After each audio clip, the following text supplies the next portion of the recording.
Réinventons la mobilité de demain dans Smart City avec SEAT. Prendre un taxi volant pour se rendre à un rendez-vous, une perspective qui semble se rapprocher. 2024-2025, rien n'est encore sûr, mais les premiers essais à Paris sont prévus cet été. Pour en parler, des partenaires sélectionnés pour ces tests, Thibaut Baldivia, cofondateur de la start-up Ascendance Flight Technologies, est avec nous. Bonjour, ravi de vous accueillir sur notre plateau. Rebecca Moreau, directrice d'HeliFirst, compagnie d'hélicoptères spécialisée dans le transport de passagers, est également avec nous. Bonjour. Bonjour. Merci à tous les deux d'être là, d'être venus nous éclairer sur ce moyen de transport très futuriste. Alors, taxi volant, ça va être ma première question. On rentre dans le vif du sujet. Nous sommes passés du mythe à la réalité, Thibaut Baldivia. Alors oui, c'est quelque chose qu'on prépare, donc on n'est plus du tout dans le futur. Là, c'est plus une question de si, c'est une question de quand. Après, taxi volant, ça va au-delà. En fait, on parle de nouvelles mobilités aériennes. Et ça englobe tout un pan, donc effectivement tout ce qui est le lien dans les villes, le lien avec les villes, on en reparlera, et je pense que Rebecca aura un avis sur la question, mais aussi tout ce qui est le transport régional finalement, pouvoir toucher avec de l'aérien et un aérien qui est durable, des communautés qui sont un petit peu plus éloignées, qui sont peut-être moins bien desservies aujourd'hui, et donc avoir vraiment un complément de mobilité sur ces segments qui se retrouvent aussi aujourd'hui autour des villes et sur du régional. Rebecca Moreau, j'imagine que vous êtes d'accord avec ça. La question, c'est quand ? Là, on en est sûr. C'est juste le quand. Le quand, c'est un petit peu prématuré pour le dire, puisqu'on y travaille tous ensemble. On est dans un consortium avec Thibaut, avec Choose Paris Region. On est plusieurs acteurs. Donc, il y a les concepteurs de eVTOL, dont fait partie Ascendance Flight. Moi, je suis dans ce dispositif un réel opérateur qui exploite au jour d'aujourd'hui en tant que compagnie aérienne d'hélicoptères à l'héliport de Paris. Donc, moi, je sais le besoin du client. Vous êtes déjà dans le ciel parisien. Moi, je suis déjà dans le ciel parisien. J'opère tous les jours et je passe mon temps à demander la permission de pouvoir voler, parce que c'est un petit peu complexe, justement, comme vous le disiez, justement, dans des zones urbaines. Mais je suis convaincue, comme Thibaut, qu'effectivement, ce moyen de transport de demain est vital pour, justement, donner plus de fluidité aux agglomérations, aux technopoles, permettre des déplacements qui sont un petit peu compliqués aujourd'hui, de permettre aux gens de pouvoir se déplacer plus facilement grâce au eVTOL de demain. Et je pense que l'objectif du gouvernement étant de faire une présentation pour les JO 2024, de faire une première liaison qui pourrait être, par exemple, entre le village olympique et notre héliport de Paris, par exemple, pourrait être un bel exemple. Et on travaille dessus ardemment, et c'est notre projet. Et il faut y croire, sinon on ne fait plus rien. Rebecca Moreau parle d'utilité. Vous êtes persuadée qu'il peut, par exemple, désengranger un trafic déjà assez dense, notamment en région parisienne. Ça a cette vocation aussi ? Aussi, oui. On est vraiment sur venir à un endroit où certains services de mobilité peut-être ne le font pas de manière efficace. On vient en fait vraiment en complément de ce qui existe aujourd'hui, parce que l'objectif c'est vraiment de se poser la question aussi de qu'est-ce qui est durable, comment est-ce qu'on fait pour faire les choses dans le respect de l'environnement, des usagers. En faisant attention, en prenant ces choses-là en compte. Pour nous, c'est vraiment... On dit souvent qu'on a 3 piliers lorsqu'on développe notre VTOL. C'est un pilier technologique, bien entendu, parce qu'on parle quand même d'une plateforme qui est volante, avec la sécurité, la sécurité, exactement, la conformité. C'est très important pour nous. Mais aussi un pilier environnemental, avec la réduction des émissions carbone jusqu'à 80% par rapport à un hélicoptère, et 4 fois moins de bruit aussi que certaines autres parties dans l'aviation. Et enfin, vraiment un intérêt pour l'usager. La question, c'est de se poser en disant, c'est pas faire uniquement une machine, c'est faire une machine qui sera utilisée demain par les gens. Et là-dessus, c'est tout l'intérêt de pouvoir travailler justement avec Rebecca sur ces sujets, de comprendre comment les gens vont s'approprier ce moyen de transport pour être sûr de répondre à la demande de demain et avec un objet qui est approprié. On va rentrer dans la technologie, voir un peu à quoi ça ressemble, comment ils sont conçus, un mélange, je le disais tout à l'heure dans le lancement, entre le bus, l'hélicoptère, le drone. Voilà, on va rentrer là-dedans. J'ai quand même envie de vous poser la question de cette réglementation. Voilà, c'est un peu aujourd'hui ce qui bloque. J'imagine que c'est un peu le gros point noir du projet. On en est où là-dessus, Rebecca Moreau? Vous avez l'air optimiste, mais bon, c'est quand même pas encore fait. Non, c'est pas encore fait, tout à fait. On a la chance d'avoir notre direction de l'aviation civile et les services de la navigation aérienne qui sont extrêmement compétents. Et donc, au jour d'aujourd'hui, l'espace aérien francilien, plus exactement, est déjà bien encombré, en ce sens qu'on a des étagements, en fait. Vous avez des avions de ligne, vous avez des jets privés, vous avez les hélicoptères, et il y aura le drone de demain. Voilà, et donc du coup, il faut appréhender, il faut absolument avoir des discussions, ce que nous faisons. Tout est en cours. Si vous voulez, au jour d'aujourd'hui, on a bien avancé, mais ce n'est pas encore statué, parce qu'on est dans le début. L'objectif étant en 2024, on est en 2021, donc ça nous laisse un petit peu de temps, mais c'est quand même demain. Mais on a des acteurs qui sont très positifs et des gens qui ont cette volonté, tout comme nous, de pouvoir répondre à ce nouveau moyen de transport, mobilité urbaine en tout cas. La France est-elle dépendante de la réglementation européenne sur cette question ? Tout à fait. Tout à fait. Voilà, donc il y a cette Il y a également difficulté-là avec aussi. le HASA qu'il va falloir également avoir des pourparlers, chose qui est, parce qu'on doit avoir un accord européen pour pouvoir mettre en place tout ça. Parce que ce qu'on va décliner dans notre pays, et par exemple sur l'Île-de-France, la région Île-de-France, puisque la région du Île-de-France est très fédérateur de ce projet, il va falloir le décliner dans d'autres villes de France et d'Europe. Donc c'est l'objectif et le HASA est notre garde-fou, si je puis dire. Et en termes réglementaires, on est régi sous leurs règles, tout à fait. Thibaut Baldivia, peut-être ce qui bloque aussi, c'est le côté autonome de ces taxis volants. Ça aussi, ça va être un cap à passer qui n'est pas forcément facile. On l'imagine qu'autonome. C'est culturel. On a un petit peu de mal. On le voit aujourd'hui, on n'a pas le droit de faire voler des drones aujourd'hui dans l'espace parisien, ne serait-ce que pour des livraisons. Amazon a tenté sa chance. Pour l'instant, ça ne marche pas. Donc voilà, ça c'est ce qui bloque encore. Et est-ce qu'on peut l'imaginer peut-être pas autonome finalement, ce taxi volant ? Nous, on l'imagine d'ailleurs pas autonome pendant encore un bon moment, quelques années encore. avant effectivement de pouvoir passer. On commencerait avec un conducteur pour ensuite peut-être passer. Exactement, avec un pilote, ce qui permet aussi en fait de revaloriser tout le pool de pilotes en fait qu'on a aussi en France, en Europe, qui est quand même très développé. De rassurer aussi l'utilisateur finalement, parce que quand on monte déjà on va monter dans un avion qui décolle verticalement, ça peut un petit peu impressionner. Donc en plus de ça, avoir un pilote à l'intérieur, c'est quelque chose qui est rassurant. Et aujourd'hui, nous, quand on a discuté avec des utilisateurs, quand on a regardé un petit peu des études d'acceptation en fait sociétale, les gens sont plus rassurés lorsqu'il y a un pilote, et c'est le cas aussi pour la réglementation, ça, je confirme, de pouvoir dire nous aujourd'hui en fait on envisage cette partie-là où l'humain et toujours derrière, on imagine tous les systèmes de sécurité possibles pour prévoir tous les cas de panne. En dernier recours, il reste toujours l'humain qui est capable de réagir très rapidement. Rebecca Moreau, vous êtes d'accord avec ça ? Oui, je suis d'accord, puisque nous, en termes d'exploitation actuelle sur nos hélicoptères, on a forcément des pilotes, ils ne pilotent pas tout seuls. Et c'est vrai que les clients sont quémandeurs, en fait. Ils posent plein de questions, ils ont un briefing de sécurité avant vol, vous voyez, après le vol, comment ça se passe. Donc il y a vraiment une certaine connivence entre le pilote qui est à bord et les passagers. Donc ça, je pense qu'il faut le conserver dans un premier temps.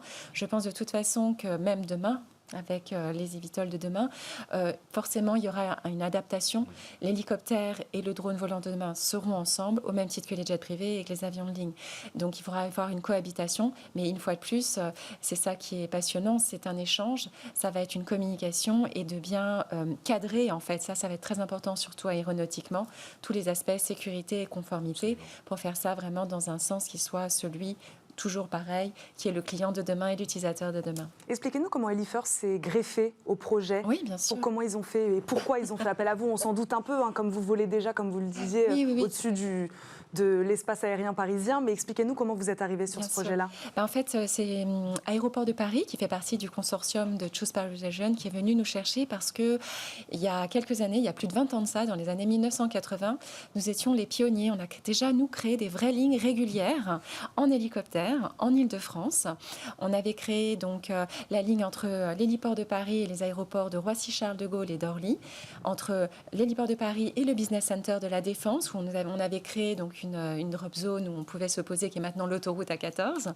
Et on avait également créé dans le sud de la région parisienne, à Évry, puisqu'il y avait une technopole avec plusieurs grandes entreprises. On les emmenait donc entre l'héliport de Paris ou les aéroports jusqu'à ce centre. Et on transportait quand même plus de 65 000 passagers par an. Donc on a vraiment cette notion de ligne régulière. Donc on sait faire. On sait également le commercialiser. Et en fait, on avait commercialisé ça avec Air France, puisque on a un réseau mondial de distribution de réservations en ligne dans le monde entier, avec les codes IATA, qui sont des codes d'agences de voyage dans les systèmes informatiques. Et donc, ils sont venus nous chercher pour cette expérience et cette expertise, et également parce qu'au jour d'aujourd'hui, je suis la seule compagnie sur l'héliport de Paris, compagnie aérienne qui exploite des vrais aéronefs et qui a vraiment une vraie utilisation avec des utilisateurs réels. On comprend l'intérêt de vous avoir appelé, Rebecca Moreau. Voilà. Comment on l'a compris, donc il y a vraiment beaucoup d'acteurs, une multitude d'acteurs sur ce projet-là. Comment on travaille tous ensemble, Thibaut Baldivia, avec des grands acteurs comme Aéroport de Paris ou des plus petites start-up comme vous? Comment tout ce mélange se fait? Justement, en fait, c'est au travers du consortium qu'on découvre rencontre de belles d'autres rencontres. acteurs. C'est au travers du consortium, même si on discutait déjà un petit peu Oui, avant, avant. qu'on a pu rapprocher en fait, nos deux sociétés pour pouvoir travailler ensemble et préparer justement tous ces aspects, parce que on est finalement très très complémentaires. Et nous, notre croyance, c'est vraiment de dire personne ne va réussir à pousser ce nouveau marché de la mobilité aérienne innovante seul. Personne n'a les épaules suffisamment larges. Donc, en C'est fait, l'inconnu, quand même. ce C'est consortium, vrai que- finalement, il est là pour ça. On a un territoire industriel en fait en France, et particulièrement dans l'aviation innovante et électrique, qui est très riche. Qui a L'idée, été impacté pendant la crise, mais qui est qui a quand été même très impacté, riche. qui reste très riche et qui était longtemps en avance d'ailleurs. Des présentations des Américains il y a quelques années encore citaient l'Europe et particulièrement la France en exemple. Donc maintenant qu'on avait ce terreau-là, si je peux dire, ça a été comment est-ce qu'on fait pour pouvoir en fait faire travailler les gens ensemble et vraiment pousser cette industrie, structurer cette industrie en France pour qu'on soit sûr de faire en sorte que la France demain soit présente, continue d'être présent finalement sur ce nouveau marché aéronautique. Je vais vous poser la même question que j'ai posée à Rebecca Moreau. Comment vous êtes arrivé sur le projet? Je sais qu'avec Ascendance Flight Technology, vous bossez sur un avion hybride à décollage vertical. J'imagine que c'est là où on a vu le point commun avec le taxi volant. Qu'est-ce qu'ils ont cherché avec votre start-up? Alors, en fait, nous, on est en discussion avec ADP. Ça fait maintenant 3 ans qu'on travaille avec eux. On développe donc des solutions pour décarboner l'aviation au sens large, donc par exemple des moteurs aussi qui permettront d'être installés demain dans les aéronefs plus conventionnels. Mais notre premier produit reste quand même cet avion, donc justement VTOL à décollage et atterrissage vertical, qui permet de faire les missions que finalement recherche le consortium avec Choose Paris Region, ADP, donc Réinventer Air Mobility au niveau de l'Île-de-France. Donc des liaisons vers les régions, enfin des liaisons régionales, si je peux dire, en fait, en dehors de la ville. Notre produit et la spécificité de sa propulsion hybride électrique permet justement en fait, de réaliser en termes de performance ce genre de trajet. Et donc c'est la raison pour laquelle, en plus d'être un des seuls acteurs français sur le VTOL, en tant que constructeur, qui nous a poussé en fait à rejoindre ce consortium. On entend électrique, on entend hydrogène. À quelle énergie vont tourner ces futurs taxis volants? Non, mais c'est vrai, j'imagine que, en plus, vous parlez d'enjeux environnementaux. Je pense que c'est une question aussi un peu fondamentale. Dites-nous, Thibaut Valdivia, est-ce qu'on sait déjà? Alors, nous, en fait, pour nous, l'hydrogène, c'est vraiment la direction à prendre. Après, l'hydrogène, ça reste quand même une technologie qui doit être accompagnée par d'autres sources, comme des batteries notamment, ce genre de choses. Donc, en fait, à la fin, on aura un système qui restera hybride, au sens où on a plusieurs sources d'énergie dans l'avion qui sont utilisées à des moments un petit peu différents. Donc, c'est pour ça que dès aujourd'hui, en fait, on a fait ce choix-là de l'hybride, qui nous permet finalement de préparer déjà l'hydrogène, en ayant déjà tous les composants qui sont au bon endroit pour pouvoir avoir rapidement après cette solution lorsque toutes les technologies de production d'hydrogène, mais aussi de stockage dans les avions seront disponibles pour pouvoir mettre sur le marché un produit final. Rebecca Moreau, comment tournent vos hélicoptères chez HeliFirst? Nous, on a du carburant. En fait. avez Comme du les carburant avions, c'est du jet A1 en fait, et c'est du carburant. Et c'est vrai qu'on forcément on consomme du carburant, mais c'est pas aussi polluant qu'on peut entendre par rapport à une voiture, un hélicoptère est à peu près du même acabit. Donc sincèrement, c'est pas significatif. Mais justement, avec les progrès technologiques, Absolument. c'est ça qui est assez intéressant aussi. Il est possible aussi que l'hélicoptère de demain, qui pourra continuer à survivre un petit peu, ait également une amélioration du point de vue justement carburant. On pourra peut-être faire une composante hydrogène, à voir. C'est ça aussi qui peut permettre aux constructeurs, en l'occurrence, nous, chez HeliFirst, on n'a que des Airbus, hélicoptères, mais les constructeurs devraient tous se mettre aussi, je pense, dans ce concept, toujours dans un souci écologique, d'améliorer nos consommations. Ça, c'est sûr. Pour revenir à ce décollage vertical, pour l'instant propre à l'hélicoptère, où il va décoller ce taxi volant dans Paris? Enfin, comment on imagine le point de départ, le point d'arrivée, sur des territoires peut-être un peu plus grands comme la Seine-et-Marne, on imagine que ce sera plus simple. Sur un territoire urbain, comment on réfléchit à ce genre de choses, Rebecca Moreau? Eh bien, écoutez, nous, c'est vrai qu'au jour d'aujourd'hui, on crée à peu près un peu plus de 300 drop zones. Donc, ce sont des hélisurfaces qui peuvent être diverses et variées. Et c'est vrai que c'est aussi pour ça que Choose Paris Region était venu nous chercher, parce qu'on sait analyser, détecter. Mais l'idée, c'est vrai, ce serait pour désengorger, pour améliorer, fluidifier, ce serait de mettre des verticales héliports en haut des toits des immeubles, vous voyez, par exemple. Se servir des toits de Paris? Il faudrait les aménager, parce qu'au jour d'aujourd'hui, ce n'est pas forcément le cas. Mais vous voyez, par exemple, sur un complexe comme la Défense, ça pourrait tout à fait être envisageable, ou même des points stratégiques au niveau des portes du périphérique, vous voyez, par exemple. C'est des options, hein, des sujets qui sont en cours. Les aéroports, essayer en fait de créer un vertical héliport à des endroits stratégiques où justement le eVTOL de demain pourra se poser, et bien sûr en conservant le centre de Paris, qui est bien sûr incontournable, qui est l'héliport de Paris. Voilà, là où nous sommes. Voilà. On a vu des images. Est-ce qu'ils seront gros, ces taxis volants Tout. Il y a un peu de tout, il y en aura plusieurs. On pourra transporter combien de personnes? Enfin voilà, ça aussi, c'est une question que nos téléspectateurs se posent sûrement. Combien on pourrait être dans un taxi volant? En plus, si vous parlez de désengorger un trafic parisien, j'imagine que voilà, peut-être qu'on pourrait être plusieurs dans ce taxi volant, Thibaut Baldivia. Oui, alors sur les premières générations de produits qu'on développe, sur les premières générations d'avions, on emporte donc déjà un pilote, hein, on en parlait tout à l'heure, Oui. qui est accompagné de 4 passagers environ sur ces premières générations-là. Et voilà, l'idée, c'est de pouvoir être assez proche finalement des usages qu'on a déjà aujourd'hui. Vous voyez l'hélicoptère, oui, on est 5 places passagers plus le pilote au jour d'aujourd'hui, vous voyez, pour un appareil hélicoptère. Donc il faudrait beaucoup de vols, j'imagine. L'idée, c'est de faire des petites distances dans un premier temps. Vous voyez, donc quand on dit des petites distances, pour que ce soit significatif, ça va être entre 5 et 15 minutes de vol, vous voyez. Déjà pour permettre que la machine se mette en route, vous voyez. Je pense qu'il faut aussi l'appréhender, se laisser un petit peu de temps et de voir comment ça fonctionne et comment l'intégration aérienne peut se faire. Parce qu'il faut faire très attention, parce qu'on n'est pas tout seul dans le ciel et il faut que ce soit absolument safe, quoi, au plus. C'est primordial. Bien sûr. Comment vont se passer ces tests alors cet été? J'imagine que vous les attendez avec impatience. Comment vont-ils se passer? Qui sera là? Qui sera présent? Qui va tester? Dites-nous, expliquez-nous, Rebecca Moreau ou Thibaut Baldivia, comme vous voulez. Vas-y, je t'en prie. Non, en fait, les tests s'ouvrent à partir de cette année, mais donc c'est une campagne d'essai qui est en train de s'ouvrir. Donc il va y avoir plusieurs créneaux. L'idée aujourd'hui, en fait, c'est vraiment de venir tester dans un environnement qui est représentatif, donc des vertiports dont parlait Rebecca tout à l'heure, et proche de la ville, hein, je suis tout à fait d'accord. Comment cet eVTOL, cet avion à décollage et atterrissage vertical, il va se comporter?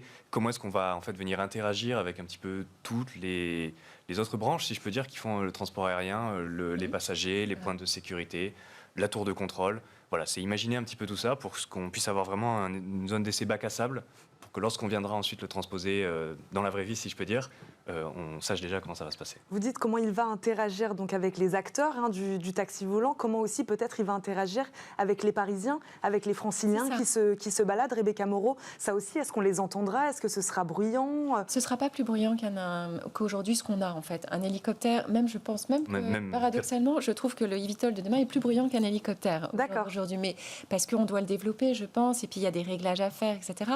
Mais ça ne changera pas, je pense, en termes auditifs, donc ce qu'on a au jour d'aujourd'hui. Par contre, ce qui va changer radicalement, je pense, c'est cette fluidité dans le transport. Ça va permettre à des gens de se déplacer, mais de façon beaucoup plus facilement. Il va y avoir tellement d'outils à sa disposition que l'usager de demain pourra choisir le mode de transport qui lui correspondra le mieux. Absolument. Mais pour quel type de rendez-vous? Pas pour aller au travail, on ne prendra pas le taxi volant pour aller travailler le matin. Pourquoi pas? Pourquoi pas? Ça peut être aussi une ambition. Moi, je trouve que si, parce que, comme vous le disiez très justement tout à l'heure, c'est la région Île-de-France qui est vraiment partie prenante de ce magnifique projet. Et la région Île-de-France a pour vocation de développer donc, son ensemble de sa région. Donc la région est quand même assez grande, assez étalée. Donc je pense que la personne qui est au fond de la Seine-et-Marne pourra tout à fait venir à Paris de façon très rapide, alors que là, c'est un petit peu compliqué. Il faut prendre le TER, le tram, il faut prendre le train. Voilà. Donc l'idée, c'est de fluidifier les déplacements en région parisienne. C'est la volonté de la région Île-de-France. Donc maintenant, au contraire, je suis très optimiste de permettre aux usagers de demain de choisir leur mode de transport qui leur correspondra. Fluidifier, faciliter. Thibaut Baldivia, est-ce que selon vous, les Français, les Franciliens sont prêts à accepter cette technologie? Est-ce que vous avez des retours aussi là-dessus? Est-ce que les gens sont prêts à monter dans un taxi volant aujourd'hui? Il y a des études? Je pense qu'on voit qu'aujourd'hui, la société, les gens sont prêts à accepter des nouveaux moyens de mobilité. On est sur des échelles qui sont complètement différentes, mais on a vu aussi l'engouement qu'il y a eu autour de l'utilisation des vélos. À partir du moment où s'était mis des vélos en libre service, peut-être aussi d'autres moyens de micro-mobilité. On voit que les gens aujourd'hui cherchent justement à se diversifier pour vraiment prendre le moyen de transport qui correspond au trajet qu'ils veulent faire. Et je pense que c'est vraiment comme ça qu'il faut qu'on voit en fait ce nouveau marché aérien finalement. C'est pas forcément une substitution, on n'est pas en train de remplacer quelque chose, mais on est en train de venir complémenter une offre de transport avec ce nouvel avion VTOL. Une offre complémentaire, donc peut-être dans le ciel parisien, autour des Jeux Olympiques, en tout cas les premiers vols, peut-être à ce moment-là. C'est l'objectif de notre gouvernement et de la région Île-de-France. On va tout faire pour effectivement tout le consortium y arriver. Mais c'est vrai que c'est un vrai challenge de belle envergure. Mais c'est vrai qu'il faut tout évolue en ce moment, surtout après cette crise sanitaire. Donc je pense qu'il faut être dans le move et il faut croire à notre mobilité. Et surtout en région parisienne, je pense que c'est un bon exemple pour commencer. Tout à fait. Voilà. Merci beaucoup à tous les deux de nous avoir accompagnés aujourd'hui, Merci Thibaut Baldivia et Rebecca Moreau. Merci beaucoup. Merci. Tout de suite, c'est Smart Move.